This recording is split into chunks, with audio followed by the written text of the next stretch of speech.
Breaking news, my wonderful people. Declare me winner.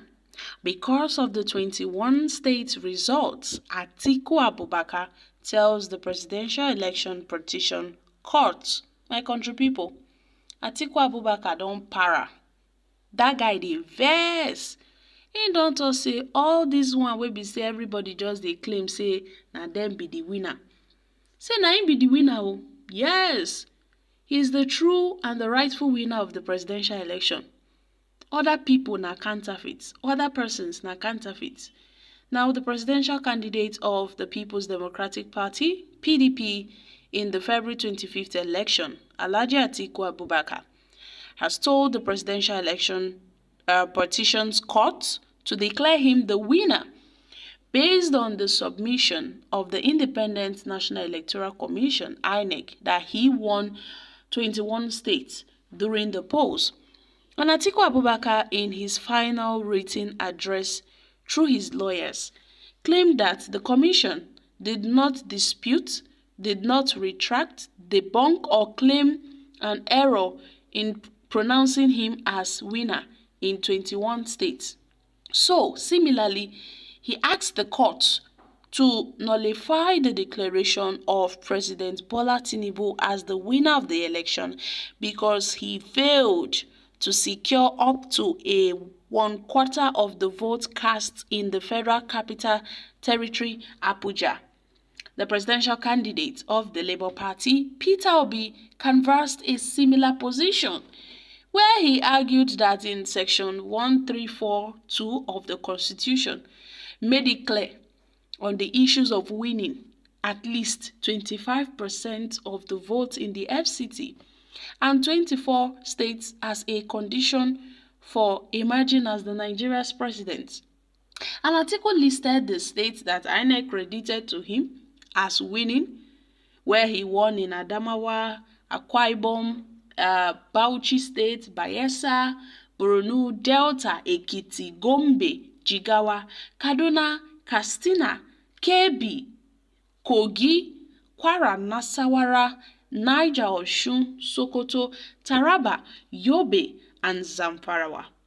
And the PDP's presidential candidate lawyers said indeed that INEC declared their candidates to have won in these 21 states.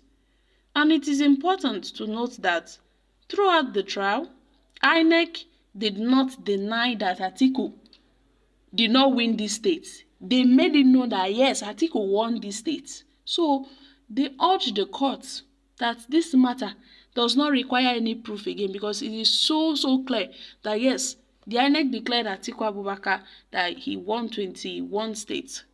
So as such, Atiku Abubakar had accused INEC of, still manipulating the result. They said they manipulate the result when the INEC chairman Mahmood Yakubu, at about 4 a.m. on the 1st of March, at the time, went into the collation center and declared Tinubu the winner without, the full collation of the results. And he said, under the so-called cover of the technical glitches, he used it as an excuse. He never explained why the results were manipulated deliberately. He knew what was going on, but then he used the technical glitches as, an excuse. And this deliberate bypass of the use of the prescribed verification of technology was nationwide and subsequently affected the outcome of the election.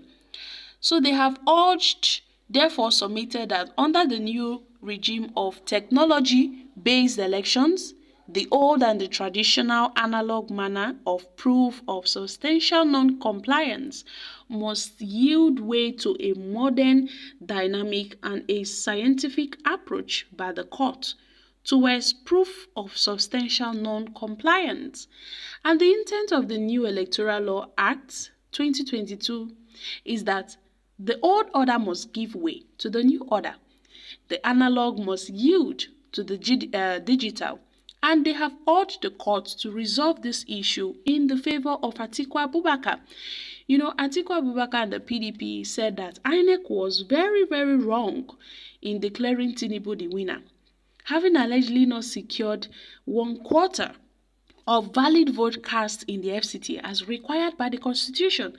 And they argued that the FCT was a distinct creation that cannot be equated to any of the states of the Federation. Yes, it cannot be equated. Although Tinubu is trying to say the FCT is just like other states in the Federation. No, they said the FCT is the FCT. It is the FCT, the Federal Capital Territory, Abuja. You cannot include it to the 36 states in the Federation. That's why they single it out as the FCT. So my country people, the Constitution is the Constitution, and the Constitution have made it known that Tinubu has to get at least 25% in the FCT to be declared the legitimate winner of the election. But then Tinubu have said he cannot in any way succumb to that saying of the Constitution, so he refused to adhere to the Constitution. And the INEC chairman too refused to adhere to the Constitution and hurriedly declared Tinubu the winner without him getting 25% in the FCT Abuja. So my country people, Atiku Abubakar, who is the PDP presidential candidate, have requested the tribunal, have asked the election tribunal to declare him the winner, that he's the winner of the elections, that he got 21 states. So as such, Atiku Abubakar came out second when the INEC declared the results. He was the second runner-up of the elections. I beg your pardon. Meanwhile, Peter Obi of the Labour Party came third, and Rabiu Kwankwaso came distant fourth in the elections. Although Atiku and the PDP are still arguing that Tinubu is ought to be disqualified for even contesting for the election, having regard to made a forfeiture to a drug-related offense. Although Atiku Abubakar and the People's Democratic Party have argued that Tinubu ought to be disqualified from even contesting for the election in the first place, having regard to order of forfeiture arising from a drug-related offense. Tinubu acquired citizenship of another country other than Nigeria, and also presenting a forged result to INEC. So with all these things, Tinubu ought to have been disqualified long time ago for even contesting in the election. He ought to have been disqualified.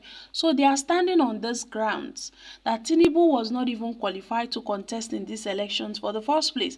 That is why they have submitted to a fact that the presidential election Petition Tribunal must declare Atiku Abubakar himself as the winner of the presidential election. So guys, what are your thoughts on this issue? I'm dropping here. Kindly share your thoughts concerning this in the comment section. Thank you. Bye for now.